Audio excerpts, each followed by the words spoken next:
Hi, Brandy. Welcome to Power Women Wellness. How are you? I'm doing great. Super happy to be here. Thank you. I know, I'm excited. I love that you're in marketing because as business owners, we know that we need this. But Absolutely. you are in business to business, like SaaS companies. So I would love to just kind of, I don't know, you share your journey of entrepreneurship and then also deciding on like the industry that you're in. Like, what pulled you to that? Yeah, sure. So the crazy thing is, I never A, imagined myself as a marketer, and then B, never imagined myself as an entrepreneur. I actually grew up Agreed. 100% dedicated to wanting to be a sports broadcaster, if you can believe it. I was. I can see that. I can actually Thank see that though. you. Okay, I love it. I love it. I was absolutely a super big baseball nerd. I loved football. I was convinced I was going to go to school. My background's actually in comms. I went to UNC Charlotte and studied that, studied journalism. I got my dream internship at ESPN my junior year. And one of the final things that you do is actually go in front of the camera behind the desk. And Oh my Lahana, gosh. I totally froze up. Like, totally froze up. I was like, okay, Whoa. this isn't for me, I guess. So I took a job in sales after I graduated, and I was in Charlotte, and it was fine. My job was fine. My boyfriend was fine. Things were okay. But I really felt like there was more for me to do in the world. And so I packed up like a box of books and some clothes and moved to Atlanta on a whim. And Wow.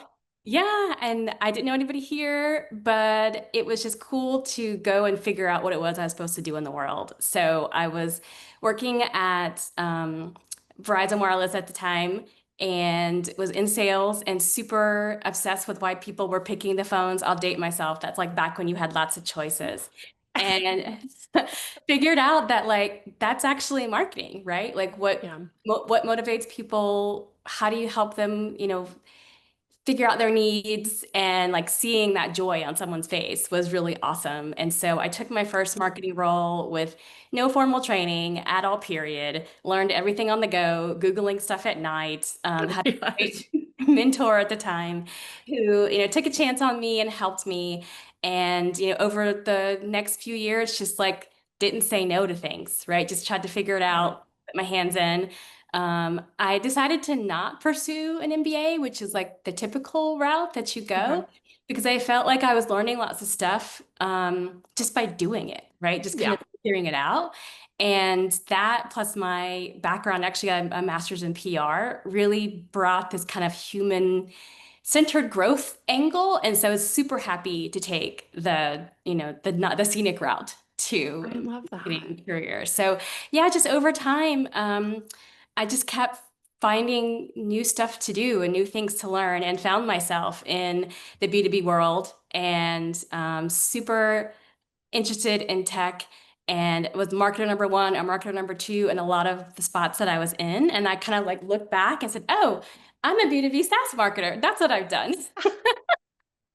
I love that. Oh my gosh. I agree that there's some degrees that I think you're better off learning on the go and marketing being one of them because the way marketing changes so quickly in business and like what works and what doesn't work, it is impossible for like a typical school degree to keep up with that. Yes. And I mean, I guess sure that I'm sure there's some basics, but I agree with you. Like it's just learning hands-on. It's just the best way you're going to learn. But looking back, actually, and you mentioning you freezing up. Now, looking back, do you feel like it was you not meaning to be there, or do you look back and say, I really just needed to develop in certain areas? I probably just need to develop, but I feel like at the time I was there at a really big moment in, history when the ESPNU launched was actually when I was there. Okay. And it was like surrounded by all these people. They were so seasoned. Everyone was so great. And I just was like, oh, of course, naturally, this is where I'm supposed to be. I've been obsessed with sports my whole time, my whole life. And then Yeah. to be there, I was like, wow, I don't know that Mhm. this is really it, And Okay. it was nice to give myself the grace to like not be pigeonholed. And if I wasn't feeling it, Yeah. then it was okay to like try something else.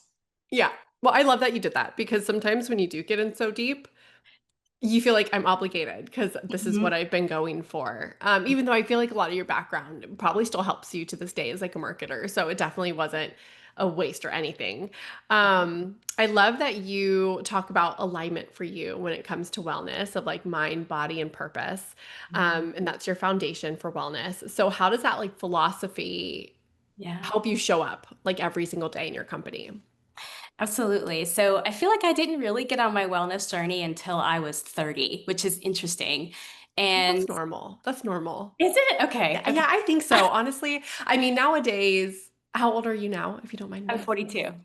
Okay. Oh my God. What? You literally look 25. So even when you said 30, I'm like, okay, maybe she's like 32. Oh, wow. Thank you. Thank you. Wow, you look incredible.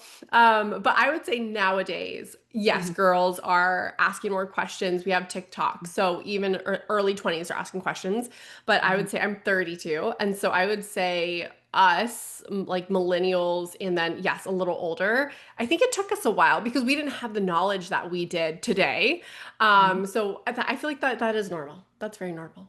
Okay. Well, that Yeah. makes me feel good because I feel like, man, I kind of came to this like later, but I feel like we, especially as women, you grow up with these very particular standards or visuals. And again, I'm 42. In the 90s, there was a very specific way, whatever, that you're supposed to look. And it wasn't until I was older that I realized that instead of trying to fit myself into a mold, I needed to find the right molds that fit me.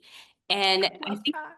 that really did start to put wellness and my career in the same path because they really went hand in hand, right? Like Yeah. if you hate running, but you're trying to make yourself a runner, you're never going to enjoy it, right? So, Yeah. but if you know you like to play outside, for me, I love to kickbox, I love to weight train, and if you lean into those things, you're just going to get better and you're going to want to actually do it. Same kind of thing with my career path. I always veer toward growth marketing and reporting and analytics and working with sales. And so instead of trying to push myself into another function that I can totally do, I always gravitated toward that side of the house.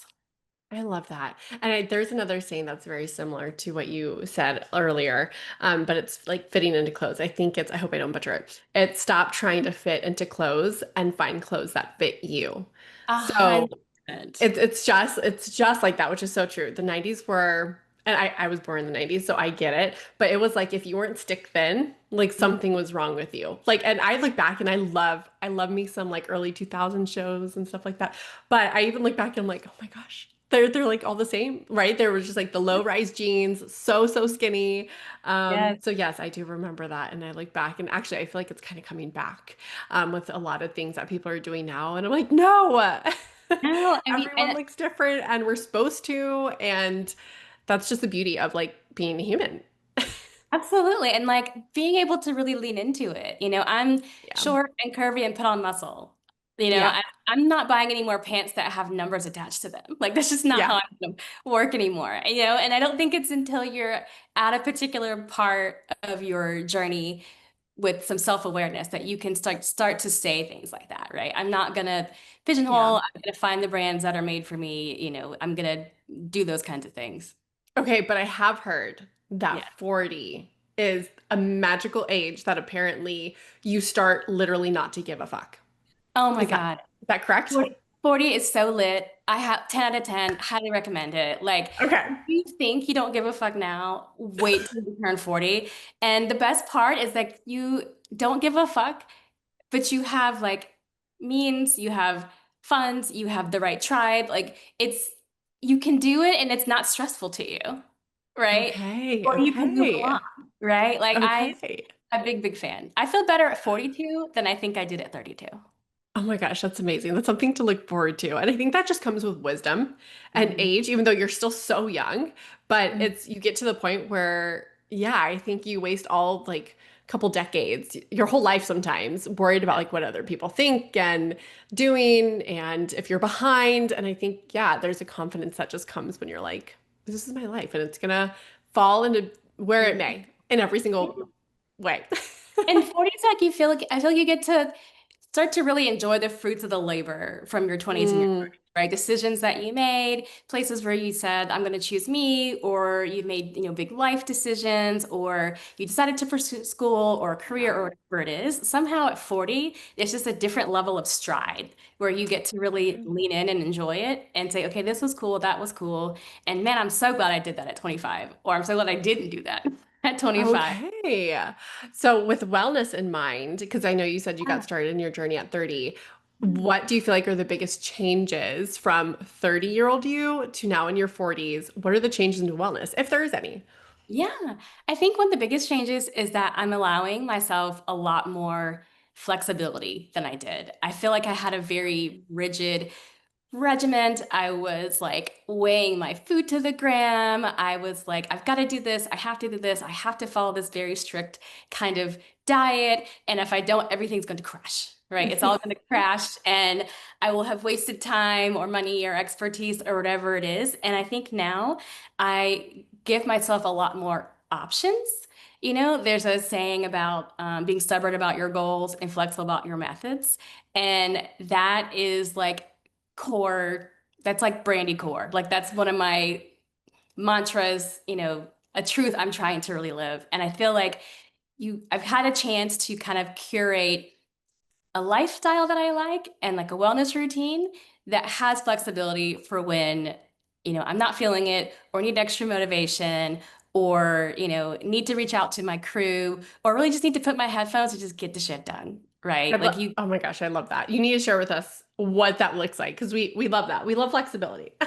Yes, yes, yes. I love to move, and part of my kind of approach to wellness is movement every day. But I Mm. have kind of like a roster of things I love to do. So it's summertime. I run in the summer. I do a 5K every quarter, and so that kind of forces me to have to like train at some capacity. So I still kickbox. I love it. I've got a crew. We're at a great gym.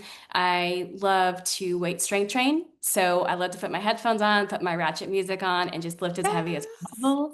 But I also love to do hot yoga and I love to stretch. And so my, stubbornness is to move my body every day in some way, shape, or form. But the flexibility is having a lot of things I know I want to do and can kind of pick and see what works for me that day. I really love that.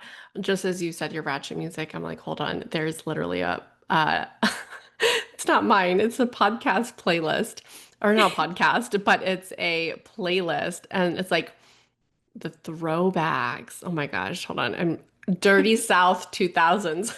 Oh, that sounds perfect. And it's all the like, oh my gosh, like TI, 3 6 Mafia, just like the early 2000s. And it's like my Yeah. favorite thing ever. So I I relate.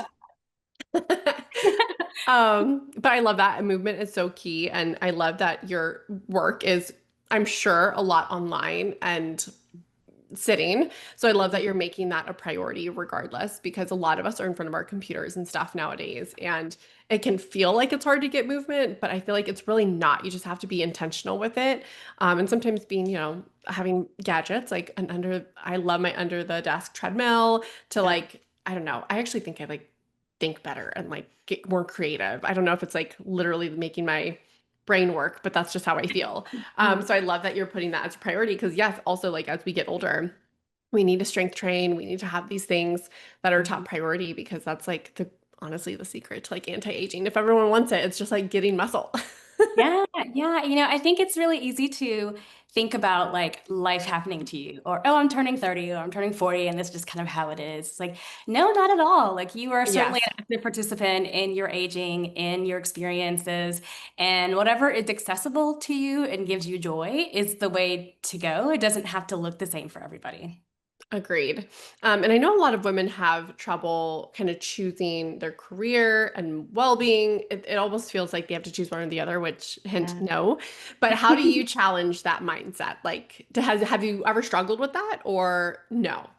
Yeah, no, it's a great question. I feel like, I am a child-free woman. My husband and I have decided that that's not in our future. And I feel like, especially in your 20s, there's all these check boxes, right? And you're supposed to be checking this box and that box, your career, a house or kids or, a partner or whatever it is. And I really tried to pick a couple of them and just let the other ones flow, right? Like, it's okay. I want a I master's love degree before that. I turn 30. I want a mortgage before I turn 30. We'll see what else happens. Like, it just couldn't do it all. I'm surrounded by people who were doing some of those other things. And so it was an interesting journey to be the only person that didn't have a partner, the only person that didn't have, kids, in my peer group. But now I'm realizing that, like, again, with the flexibility, like pick the couple of things that really make sense, and then everything else that's supposed to follow will. I mean, I didn't meet my husband until I was 31.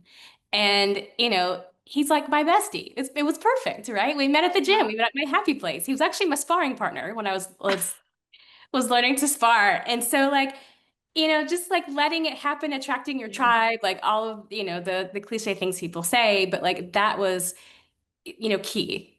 And it Yeah. brought the right people and the opportunities to me that obviously were meant to be. Yeah, yeah, yeah. I will say, as I have two kids, but I love my kid-free friends. It is honestly the best thing ever. Because my kids are older now. So my son is 15 and my daughter's 11. So they're older, and it's so nice to not have to worry about like, oh, do you need to get a babysitter? Like my kid-free friends are actually the ones I feel like I hang out with the most because I Yeah. am at that age where I'm just like, guys, I'm leaving. Fend for yourself. They got it. Especially my son now that he's like has his learner's permit and stuff. But I love my kid-free friends. Just say it.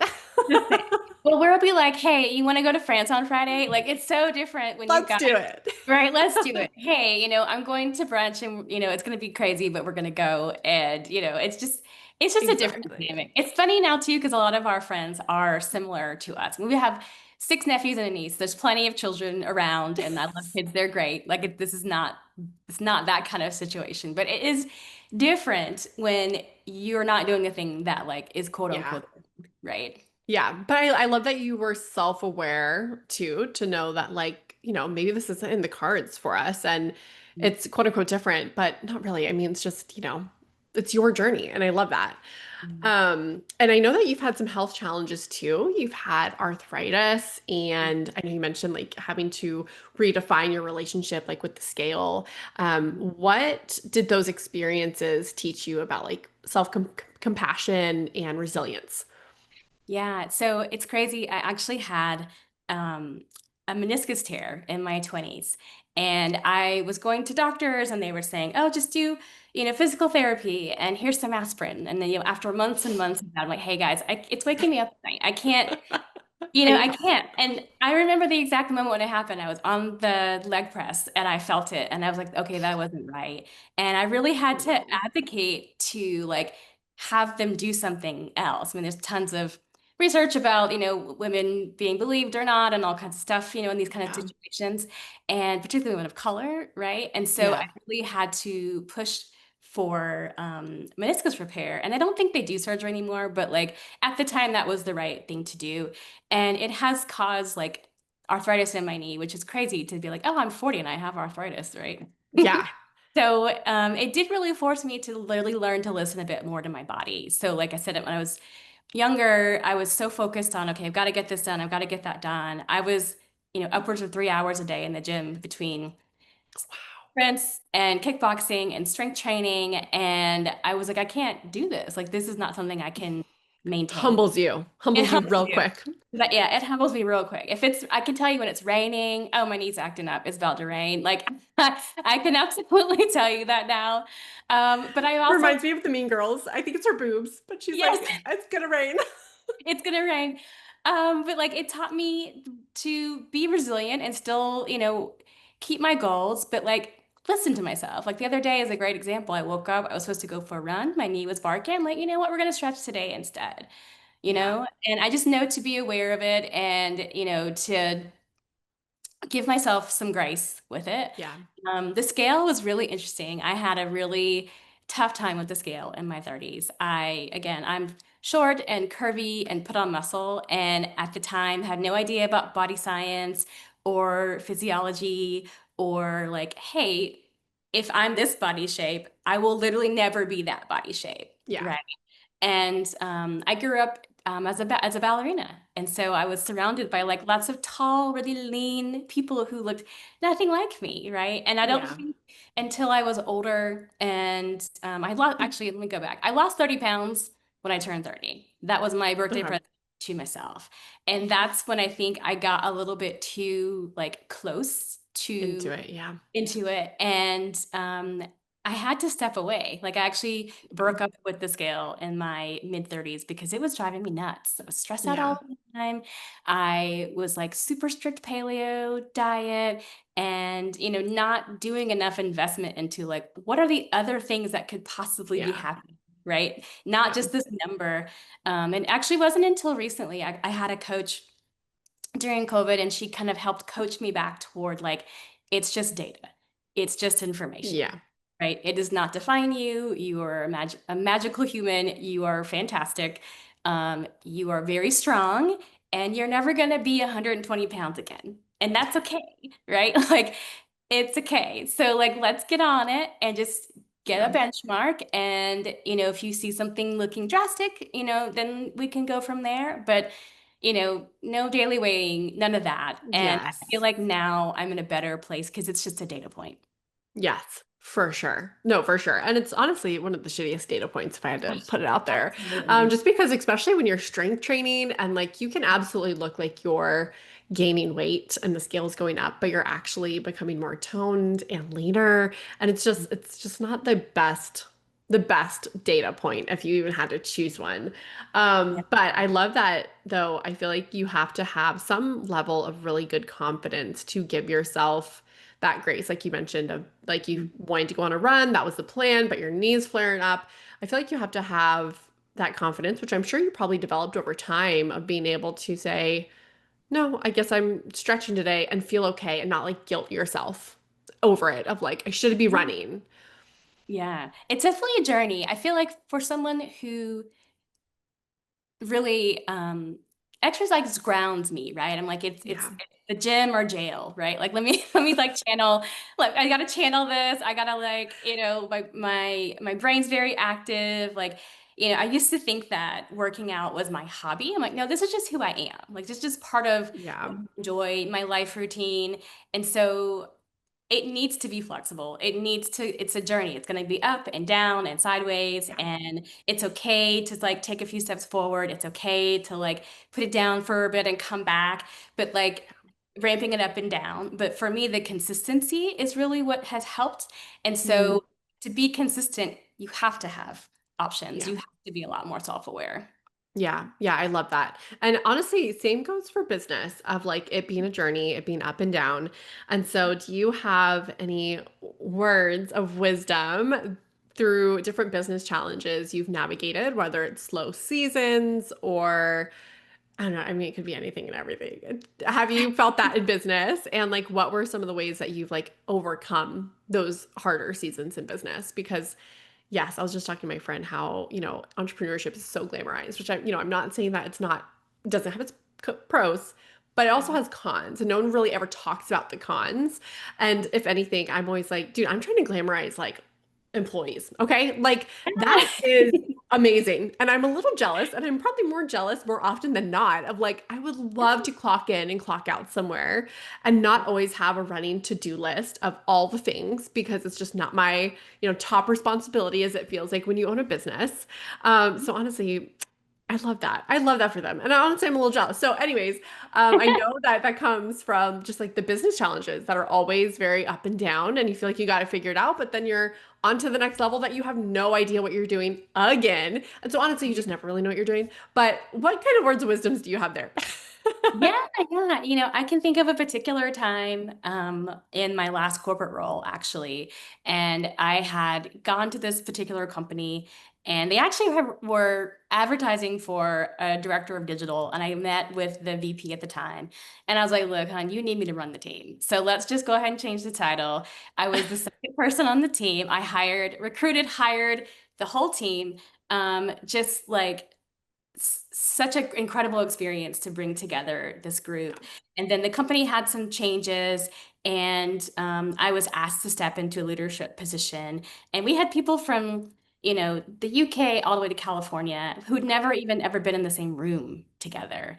And, lots of change at the organization. And I had everyone come together and I said, hey, look, um, we need to just get along, right? Like, Mm, it's so easy at work to forget that these are other human people too, right? There's yeah. strategies and there's goals and there's KPIs and pipeline and all the things, particularly in marketing. It's like, if we don't trust each other, if we don't show each other empathy, we're never gonna get where we need to go. So, like, as important as all those things are, we just need to learn to be around each other and Mhm.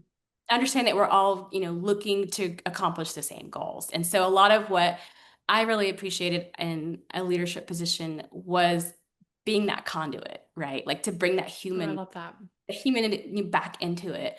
And, it led to some of our highest growth ever because they really started to lean on each other. And so the leadership part wasn't me telling them what to do or being the smartest person in the room or knowing the most about marketing. It really was like trying to find space for this group of people that I worked with to get to know each other and do their very best. Like, let me go kick the doors out, and to make room for us. Let me go like figure out what the guiding star is. But I feel like a lot of times, particularly as leaders, you expect yourself to know it all, right? Like you're supposed to be the very best person at ops or reporting or design or whatever it is. And that's Right. actually it. I loved hiring people who were better at stuff than me because it let me Yeah. focus on the stuff that I was good at. And then, like, if you have to be super, super selfish, when your team is shining, you shine, right? Yeah. And you don't Yeah. have to be bold and out there about it. So, like, that was like my in-house lesson. I think my now like post corporate lesson, and I will say I'm early in my journey, but I love it. I really leaned into doing my own thing earlier this year, and it Love really that. came down to like I want to work on the stuff I want to work on. I think it goes back to being Yeah. 40 too, right? I want to work on the things I want to work on. I do want to put it down when I want to put it down. But if I'm going to bust my ass, I want to bust my ass for me, right? Yes. And the Yeah. higher up you go in your journey, your career journey, particularly in corporate, the less and less it is about doing the work. And I realized I missed being a marketer. I missed doing the marketing work, and I missed like the curiosity and the Yeah. figuring it out. And at some point, again, nothing wrong with it, right? But at some point, once you get to be head of or BP or whatever it is, it's not about the work anymore. And that's what I've really enjoyed about being an entrepreneur. Like still strategic and, the fractional route is, high level, it's executive, but it's just cool to meet other people doing the things Yeah. that you do and do the work. Yeah, I agree. That's why I always, well, I always tell patients, I'm like, I'm in it more than you think I am. I'm just not in it like your day to day and the one holding your hand because honestly, you don't want that. I say, you do Ah, not want that. I am here to like oversee things, but also like have my touch points where I'm going over labs or something like that because that is like where I'm good at. I'm good at like giving that like bird eye view, not so much like the detailed hand holding, but just the bird eye view and the game plan and helping out with that because as you get bigger you kind of lose most people tend to lose that because now they're needing to focus on the like higher level things, but I've always wanted to stay grounded and that may make me grow slower. I mean, I've been doing this for 10 years, but it may make me grow slower. It made me, I don't know. I'm sure that a business coach would be like, you really need to like let go of that, and focus on this to grow. But I think that makes me lose why I even got into this in the first place because I love the health part and helping people piece together those puzzle pieces. So I definitely feel that and I see that where you start to lose the actual doing the work because now you're on this higher level thing. So I get that. and I know for me, the part about marketing that I love is building like the engine, building out the foundation, right? Yeah. I've been marketer number one, marketer number two in so many places. And so being able to get back to focus on like, hey, these are some foundational practices. These are things I know will work. Like I'm a serial Yeah. learner and this gives me the opportunity to learn new stuff all the time, but then also provide immediate value, right? I So love working that. with a client, working with, these high growth businesses and it's super competitive, but like let me come in and do things I know will work and we can, get ahead. But then also there's plenty of room to grow. And so you Yeah. don't always get that on a corporate Yes. level. Yeah.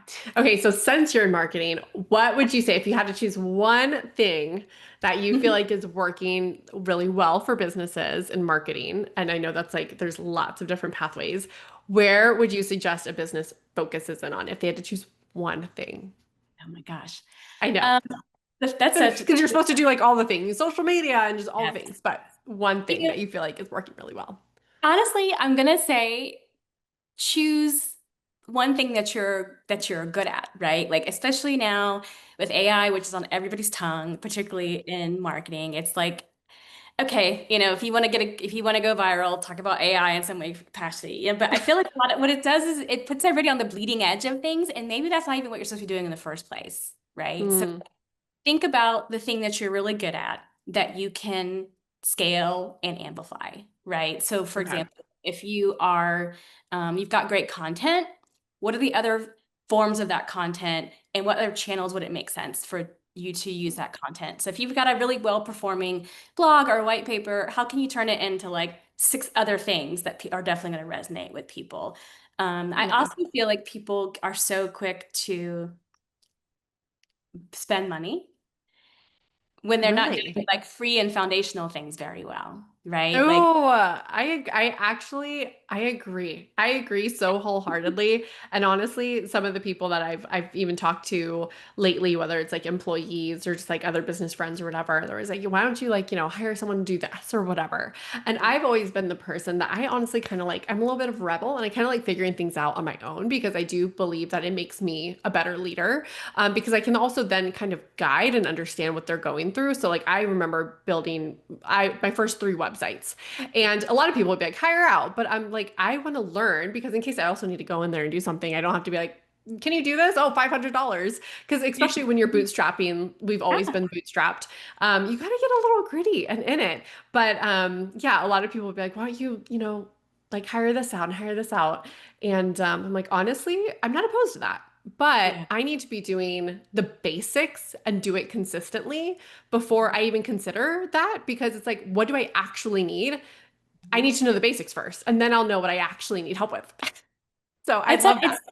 it's it's so true. I mean, I was talking to, a client who was like, "Oh, we've tried paid advertising before and it didn't work." That's like, "Okay, but you also don't post consistently on your LinkedIn, right? And we don't Right. have a blog and don't have this, we don't have that." So like, I'm not super surprised it didn't work, and that's not like a shady content comment, right? It's more Yeah. like it'd be easy for a consultant or someone to come in and be like, "Oh yeah, let's do all these things and here's, like you said, here's the price tag for it." Yeah. Versus like really kind of getting deep in there and helping to diagnose the problem and be like, no, actually, you're really good at this. Let's just do more of this, right? And then let it Yeah. kind of grow and scale. Yeah, I love that. I love that. I know you're really active on LinkedIn. I feel like that's the one platform that I just haven't given attention to because I do feel like it's an animal. It's like a separate animal outside of like all the other social medias. What would your first, because obviously all the listeners here are like power women, and a lot of us are, whether you're business to business or maybe your clientele is also like power women, corporate women, entrepreneurs. Where do you start with LinkedIn? Yeah, I think it starts with just like logging on and trying to help your feed get better, right? So I can say for me, for a long time, LinkedIn was just like that place where lots of jobs were posted. Yeah. And, I, as a marketer, I'm like, just like resharing our own content because that's what we do as marketers. And I made a deliberate effort earlier this year, and it's a journey like anything else, just to log in daily and just kind of scroll and start to like things or like pop a comment on something that I liked. And I also realized a lot of the people I was, connected with were just kind of like colleagues or former coworkers. And so I started to follow people that were doing the shit I wanted to do, right? So Mm, other CMOs, CEOs, founders, brands I like, right? So you can yeah. start to kind of curate your feed to be a bit more helpful. Instead of Okay. doom scrolling or just like some of the same stuff over and over again, and then kind of gradually working your way up. I would just say the best thing is just to get started, right? So if Love it's that. a comment here and there, if it is a post. I know for me, a big opportunity I had was, like you said, was for consistency. And Yeah. so It's like, here are 5 topics that I know I could speak about. Here's a couple of, bullets per topic. Now I've got like a roster of things, right? Like, oh, here's a lot of stuff I can probably kind of choose from. Also Yeah. voice memos. I really love just I like love voice memos. love it, right? Isn't that it's Yeah. I feel like it's life altering. So like even the other day, I just popped a voice memo and was like, here's something that's on my mind. And, then I curated it into a post and I posted it, right? I think like not letting it get overwhelming or like seem intimidating, because just like get started and then see where it goes. Yeah, yeah, I agree. I know I love doing like, I don't know, I guess maybe it's something about walking, but like if I'm on a walk, like outside in the morning and like my brain is just starting to think a little bit, I do think we make any social media really complicated and it doesn't have to be because a lot of the times the way you're speaking to women on marketing, I'm speaking to women about health, you Mhm. probably have so many details and things in her brain. And I know I do. I'm like, let me talk to you about the mitochondria or Krebs cycle. And that is not, what people need to hear, but that's just kind of how my brain works. And so it's always a nice reminder of like, you're probably making it way more complex than it needs to be. And just stick to the basics because the people you're helping aren't experts in what you're doing. And so you need to just speak to their language and, what they need help with. So I feel like I always have to remind myself of that because it can, yeah, you just overthink it. Yeah, but the flip side of that too is like you are an expert at what you do. And what you have to say and your perspective is unique because it's yours, right? So you do have like Yes. for to a broader community. So like you may think something is super, super basic or everybody knows XYZ, but there's definitely somebody that could benefit from hearing your Yes. take or your perspective or like, hey, I read this and Yeah. it was cool. Maybe you should check it out. And so I think that also holds people back from posting because I think that like there's Mm. not as much value or 10 other people Yes. see the thing, but like your experience is yours, and so it naturally makes it cool. Right. Yeah. Yeah. 100%. Well, I love that. So where can people find you? I'm definitely going to put your LinkedIn there because I know you said you're most active there, but are you active on Instagram, other socials? Do you have a podcast yourself? Share with us. Oh my gosh. Well, the best place is LinkedIn. LinkedIn's Okay. basically kind of like my personal branding, my virtual storefront. It's like all of the things all at once. And so certainly look for me there. I will say I am not like super big on social yet because I've not, again, I'm starting small and then rolling my way up. So as I, kind of have more connections and meet more people, I'll try to evaluate what makes the most sense. But for right now, it is LinkedIn. Oh, well, now I'm biased because I love Instagram. You need to get on Instagram. I You love know? Instagram. That's like my platform of preference. And maybe it's just because it's what I've been used to for so long. But I feel like it's so fun. Again, I haven't given LinkedIn a chance. So I'm sure maybe there's ways that it's fun there, but I just really love like Instagram for sure. So that is, if I had to vote, I'm just voting that you should definitely be on there so we could connect. But we'll I think definitely connect on LinkedIn. that's definitely next. I think like a branded Instagram is my next move. So I appreciate the Yeah. encouragement. Yes, yes, yes. I know. I've been also in that space too of like your brand and then your personal professional. So I just split myself because my Instagram was always built brand, but me. And so I just felt like now is the time after I got my doctorate. I'm like, okay, I'm going to have my personal, professional one. And then that used to be my brand, but then I changed that and then I started a new one just simply for the brand. So Yeah. it's just like, it was time. It was time. But I'm like, oh my God, now there's two I gotta think of. And they both have definitely different strategies, but just the never ending things in business that you just have to think about and evolve and change. And I think that's probably why us entrepreneurs are a little bit crazy because we just kind of like that. There's always something to do. My husband was very much like, I'm closing your laptop for you. Okay. Like, we're going to get up, we're going to go touch some grass. Like, No. you could do it tomorrow.